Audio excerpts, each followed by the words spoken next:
Bismillahirrahmanirrahim. Assalamualaikum warahmatullahi wabarakatuh. Mari kita kembali belajar sirah nabawiyah tentang menawarkan Islam kepada berbagai kabilah dan individu.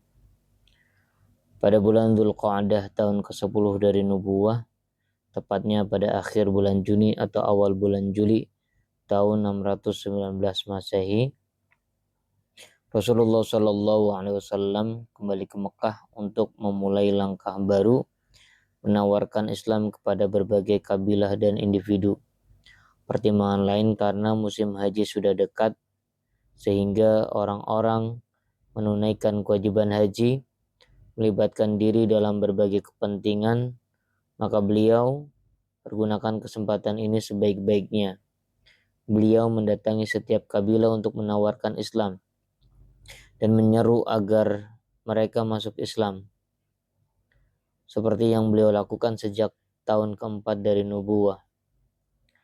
Kabilah-kabilah yang ditawari Islam, Az-Zuhri berkata, orang-orang yang pernah menyebutkan kepada kami nama-nama kabilah yang didatangi Rasulullah Shallallahu Alaihi Wasallam dan diseru masuk Islam adalah Bani Amir bin Sa'sa'ah, Muharrib bin Kasyafah, Fazarah, Ghazan, Murrah, Hanifah, Sulaim, Abbas, Bani Nas, Bani Al-Baka', Kindah, Kalb, Al-Haris bin Ka'ab, Uzrah, dan Hadrami. Namun tak seorang pun di antara mereka yang memenuhi seruan beliau. Kabilah-kabilah yang disebutkan Az-Zuhri ini bukan mereka yang ditawari Islam dalam satu tahun atau satu musim haji, tetapi hal itu berselang sejak tahun keempat hingga musim haji terakhir sebelum hijrah. Usaha menawarkan Islam itu bisa disebutkan pada tahun keberapa dan kepada kabilah yang mana. Memang di sana ada beberapa kabilah yang dipastikan Al-Mansur Furi ditawari Islam pada musim haji tahun ke-10. Adapun cara yang ditempuh beliau dalam penawaran Islam itu dan bagaimana penolakan mereka telah digambarkan oleh Ibnu Ishaq sebagai berikut. Bani Kalab, Nabi Muhammad SAW datang sendiri ke perkampungan mereka yang juga disebut Bani Abdullah. Beliau menyeru kepada Allah dan berhadapan langsung dengan mereka. Beliau bersabda kepada mereka, "Wahai Bani Abdullah, sesungguhnya Allah telah membaguskan nama bapak kalian." Namun mereka tetap menolak apa yang ditawarkan itu. Bani Hanifah, beliau mendatangi mereka dari pintu ke pintu, dari rumah ke rumah, dan beliau sendiri yang menawarkan kepada mereka. Namun tak seorang pun di antara orang-orang Arab yang lebih buruk penolakannya daripada penolakan mereka. Bani Amir bin Sa'sa'ah, beliau mendatangi mereka dan menyeru mereka kepada Allah. Bayhararah bin Firas, salah seorang pemuka mereka berkata, "Demi Allah, andai kata aku boleh menculik pemuda ini, tentu orang-orang Arab akan melahapnya." Kemudian dia melanjutkan, "Apa pendapatmu jika kami berbaiat kepadamu untuk mendukung agamamu? Kemudian Allah memenangkan dirimu dalam menghadapi orang-orang yang menentangmu. Apakah kami masih bisa mempunyai kedudukan sepeninggalmu?" Beliau menjawab, "Kedudukan itu hanya pada Allah. Dia meletakkannya menurut kehendaknya." Bayharah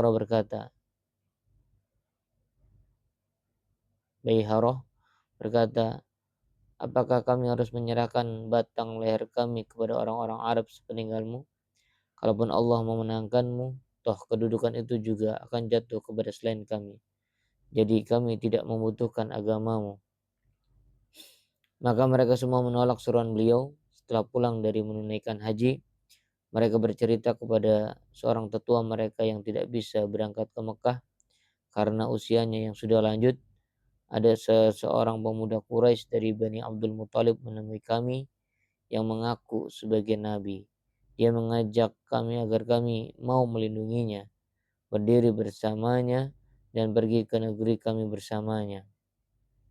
Orang tua itu meletakkan kedua tangannya di atas kepala lalu berkata, "Wahai Bani Amir, adakah sesuatu milik Bani Amir yang tertinggal? Adakah seseorang yang mencari barang-barangnya yang hilang?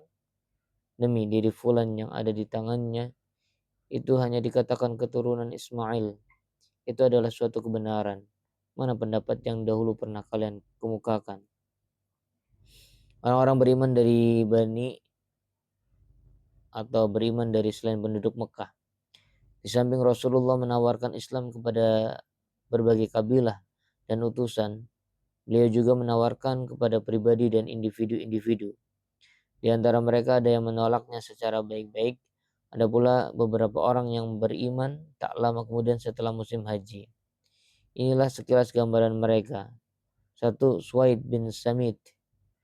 Dia adalah seorang penyair yang cerdas, salah seorang penduduk Yathrib yang dijuluki Al-Kamil oleh kaumnya. Julukan ini diberikan karena faktor warna kulitnya, syairnya, kehormatan dan nasabnya. Dia datang ke Mekah untuk menunaikan haji dan umrah.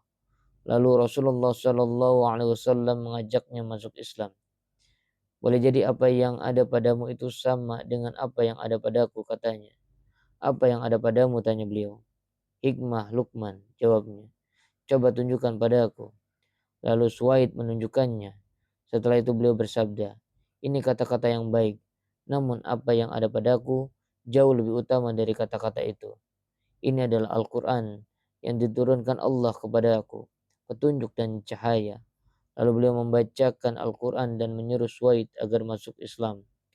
Setelah menyatakan masuk Islam, Suwaid berkata, ini adalah yang benar-benar bagus. Tapi tak lama setibanya di Yathrib, Madinah, dia terbunuh dalam perang Bu'ath. Adapun keislamannya terjadi pada awal tahun ke-11 dari nubuwah. Yang kedua adalah Iyas bin Mu'adz. Dia seorang pemuda belia dari penduduk Yathrib yang datang ke Mekah bersama rombongan utusan Aus dengan tujuan mencari sekutu dari Quraisy bagi kaumnya untuk menghadapi Khazraj. Hal ini terjadi sebelum meletus perang Bu'ath pada permulaan tahun ke-11 ke-11 dari nubuwah. Sebab bara permusuhan dan perselisihan antara kedua kabilah ini sewaktu-waktu siap meledak, sementara jumlah penduduk Aus lebih sedikit daripada Khazraj. Tatkala mengetahui kedatangan mereka, beliau datang menghampiri mereka dan bersabda, apakah kalian memiliki sesuatu yang lebih baik daripada apa yang kalian bawa? Apa itu? Mereka balik bertanya, aku adalah Rasulullah. Ia mengutusku kepada manusia untuk menyuruh mereka menyembah Allah dan tidak menyekutukan sesuatu pun dengannya, serta menurunkan Alkitab kepadaku. Setelah itu beliau menjelaskan Islam kepada mereka dan membacakan Al-Quran. Iyas bin Mu'ad berkata, wahai kaumku, demi Allah ini lebih baik daripada yang ada pada kalian. Abul Haisar Anas bin Rafi', salah seorang yang ikut dalam rombongan itu, memungut segenggam pasir. Lalu dia taburkan di muka Iyas, berkata, nyah engkau, demi Allah, kami datang bukan untuk urusan ini. Iyas hanya diam saja. Rasulullah Shallallahu Alaihi Wasallam bangkit dan mereka pulang ke Yathrib tanpa membawa hasil apa-apa dari rencana mereka menjalin persekutuan dengan pihak Quraisy. Setelah mereka tiba di Yathrib dan sebelum Iyas meninggal dunia, dia senantiasa bertahlil, bertakbir, bertahmid dan bertasbih hingga dia meninggal. Mereka meragukan bahwa dia telah masuk Islam. Abu Zar Al-Ghifari, dia termasuk penduduk di pinggiran Yathrib. Tatkala kabar tentang diutusnya Nabi Muhammad Sallallahu Alaihi Wasallam telah menyebar di Yathrib yang dibawa oleh Suwaid bin Samit dan Iyas bin Mu'adz, kabar ini pun akhirnya juga sampai ke telinga Abu Dzar, yang dari sinilah sebab keislamannya. Al-Bukhari meriwayatkan dari Ibnu Abbas, dia menuturkan Abu Dzar berkata, aku berasal dari Ghifar. Kami mendengar ada seorang laki-laki di Mekah yang mengaku sebagai nabi. Lalu kukatakan kepada seorang saudaraku, pergilah dan temui orang itu, serta bicaralah dengannya, lalu kembali lagi ke sini dan kabarkanlah kepadaku keadaannya. Wahai saudaraku, itu pun pergi dan setelah dirasa urusannya sudah cukup, dia pun kembali. Apa kabar? Kabar apa yang engkau bawa? Tanyaku. Demi Allah, aku telah melihat seorang laki-laki yang menyuruh kepada kebaikan dan mencegah dari keburukan, jawabnya. Kabar yang engkau sampaikan ini belum membuatku puas, kataku.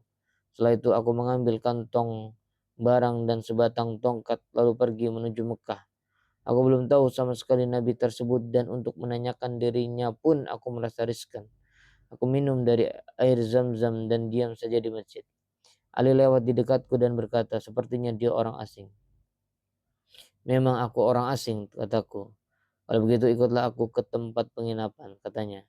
Maka aku mengikutinya.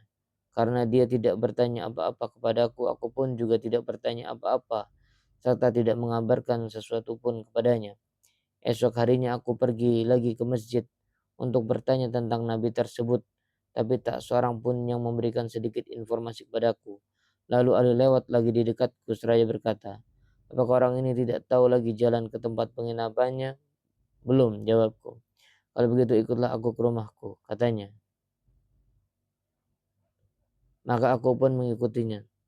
Sebenarnya apa keperluanmu? Apa yang mendorongmu datang ke negeri ini? Ali bertanya.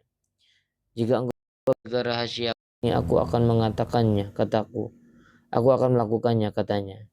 Kami mendengar bahwa di sini muncul seorang yang mengaku sebagai Nabi Allah. Lalu kuutus saudaraku untuk menemui orang tersebut dan berbicara dengannya. Namun setelah kembali lagi kepadaku, berita yang dibawanya tidak membuatku puas. Maka aku ingin bertemu sendiri dengannya. Jika memang engkau sudah merasa mendapat petunjuk, maka wajahku saat ini sedang tertuju kepadanya.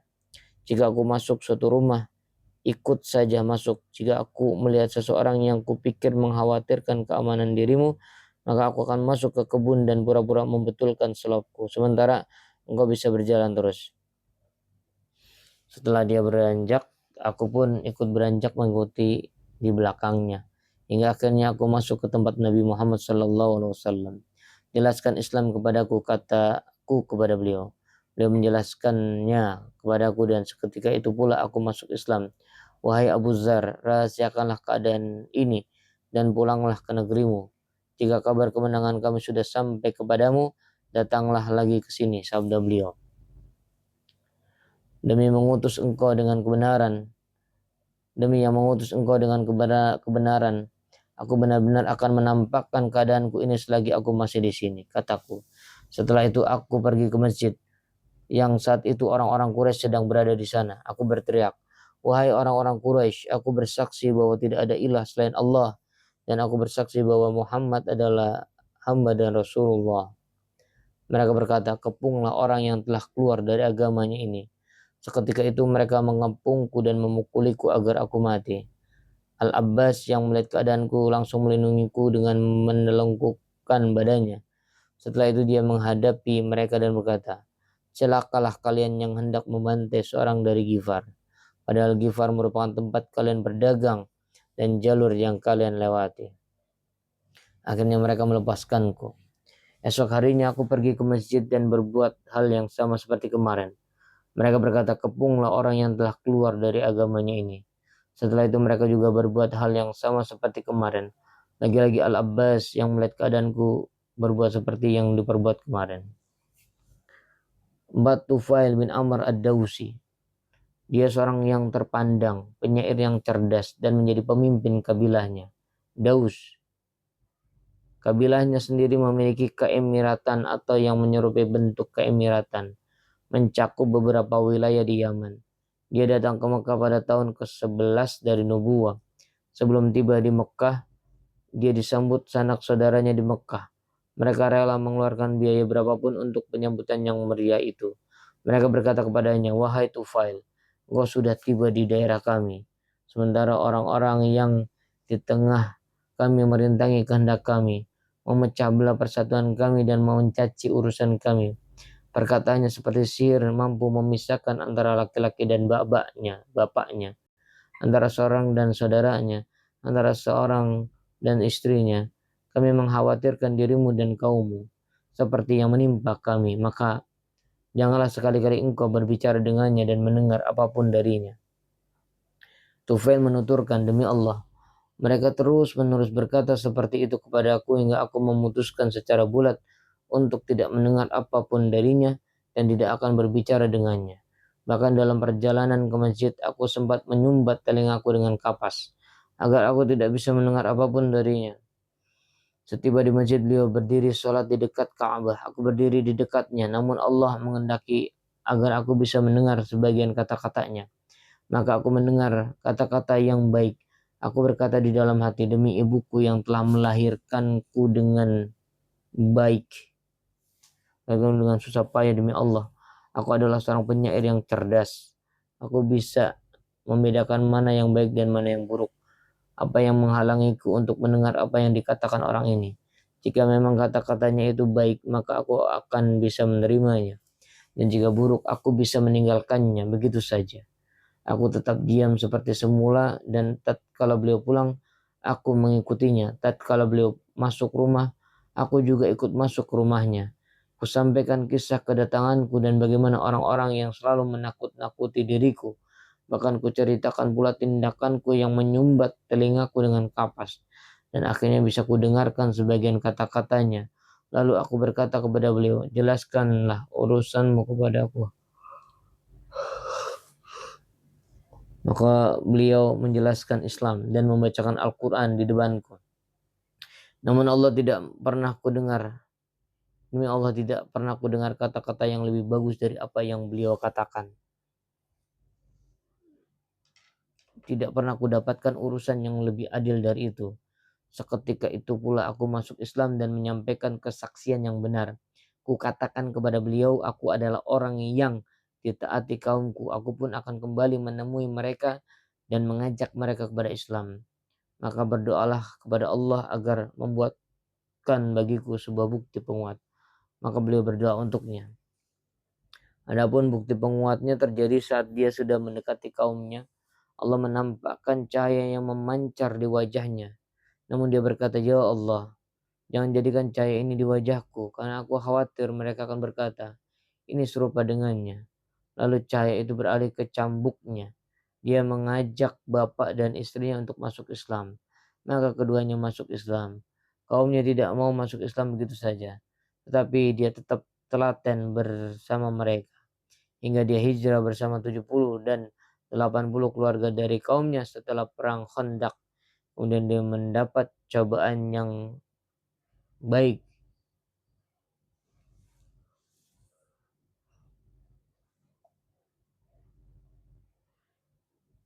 Dimad al-Azdi.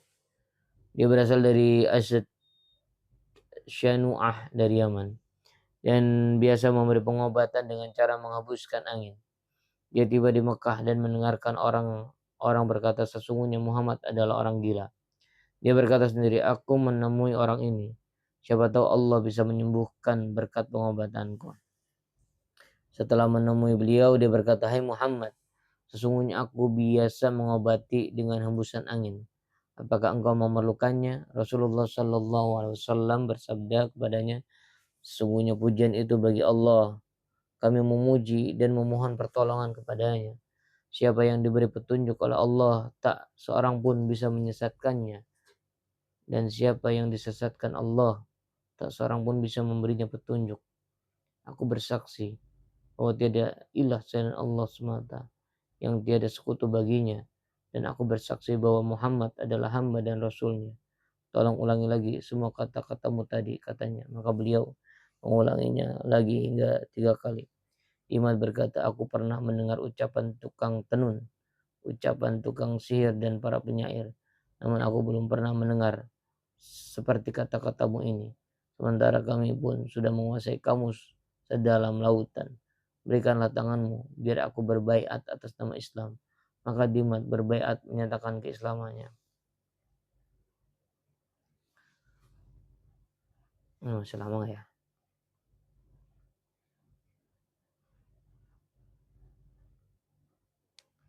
Oke, lihat lagi.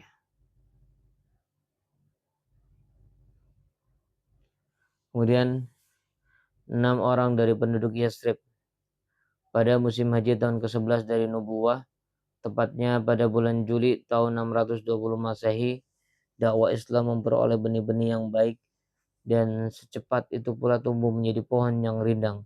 Di bawah lindungannya orang-orang muslim bisa melepaskan diri dari lembaran-lembaran kezaliman dan kesewenang-wenangan yang telah berjalan beberapa tahun. Ada satu langkah bijaksana yang dilakukan Rasulullah Shallallahu Alaihi Wasallam dalam menghadapi tindakan penduduk Mekah. yang selalu mendustakan dan menghalang-halangi orang yang mengikuti jalan Allah, yaitu beliau menemui berbagai kabilah pada malam hari sehingga tak seorang pun dari orang-orang musyrik Mekah yang bisa menghalang-halanginya. Suatu malam dengan ditemani Abu Bakar dan Ali, beliau keluar dan melewati perkampungan Zuhul dan Syaiban bin Sa'labah. Dia menyampaikan Islam kepada mereka. Abu Bakar dan seorang dari Zuhul mengadakan perdebatan yang cukup seru. Adapun Bani Syaiban memberikan jawaban yang tuntas, namun mereka masih menunda untuk menerima Islam. Kemudian Rasulullah Shallallahu Alaihi Wasallam melewati Aqabah di Mina. Di sana beliau mendengar beberapa orang yang sedang mengobrol. Maka beliau mendekati mereka. Ternyata mereka ada 6 orang dari pemuda Yathrib yang semuanya berasal dari Khazraj, yaitu As'ad bin Zurarah dari Bani An-Najjar, Auf bin Al-Haris bin Rifa'ah bin Afra dari Bani An-Najjar, Rafi' bin Malik Al-Ajlan dari Bani Zuraik, Qutbah bin Amir bin Hadidah dari Bani Salamah, Uqbah bin Amir bin Nabi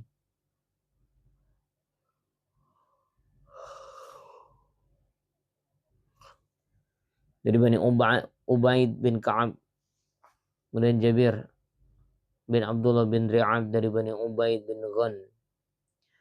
Untungnya mereka sudah pernah mendengar dari sekutu-sekutu mereka dari kalangan Yahudi Madinah bahwa ada seorang nabi yang diutus pada masa ini yang akan muncul dan mereka akan mengikutinya sehingga mereka bisa memerangi Khazraj seperti peperangan yang menghancur leburkan kaum Ad dan Iram. Siapakah kalian ini? Tanya beliau setelah saling bertemu muka dengan mereka. Kami orang-orang dari Khazraj, jawab mereka. Sekutu orang-orang Yahudi. Tanya beliau. Benar, jawab mereka. Maukah kalian duduk-duduk agar bisa berbincang-bincang dengan kalian? Baiklah. Mereka pun duduk-duduk bersama beliau, lalu beliau menjelaskan hakikat Islam dan dakwahnya. Mengajak mereka kepada Allah dan membacakan Al-Quran. Mereka berkata, demi Allah, kalian tahu sendiri bahwa memang dia benar-benar seorang nabi seperti apa yang dikatakan orang-orang Yahudi. Janganlah mereka mendahului kalian, karena itu segeralah memenuhi suaranya dan masuklah Islam. Mereka ini termasuk pemuda-pemuda Yathrib yang pandai. Setiap saat peperangan antar penduduk siap meluluhlantakkan. Yang saat itu pun baranya masih tetap menyala. Maka mereka berharap dakwah beliau bisa menjadi sebab untuk meredakan peperangan. Mereka berkata, kami tidak akan membiarkan kaum kami dan kaum yang lain terus bermusuhan dan berbuat jahat. Semoga Allah menyatukan mereka dengan engkau. Kami akan menawarkan agama yang telah kami peluk ini. Jika Allah menyatukan mereka, maka tidak ada orang yang lebih mulia selain daripada diri engkau. Sekembalinya ke Madinah, mereka membawa risalah Islam dan menyebarkannya di sana. Sehingga tidak ada satu rumah pun di Madinah melainkan sudah menyebut nama Rasulullah Sallallahu Alaihi Wasallam. Pada tahun ke-11 dari nubuah itu, beliau menikahi Aisyah yang saat itu umurnya 6 tahun. Lalu beliau berkumpul dengannya di Madinah pada tahun pertama setelah hijrah, yaitu saat umurnya 9 tahun. Terima kasih, semoga bermanfaat. Wassalamualaikum warahmatullahi wabarakatuh.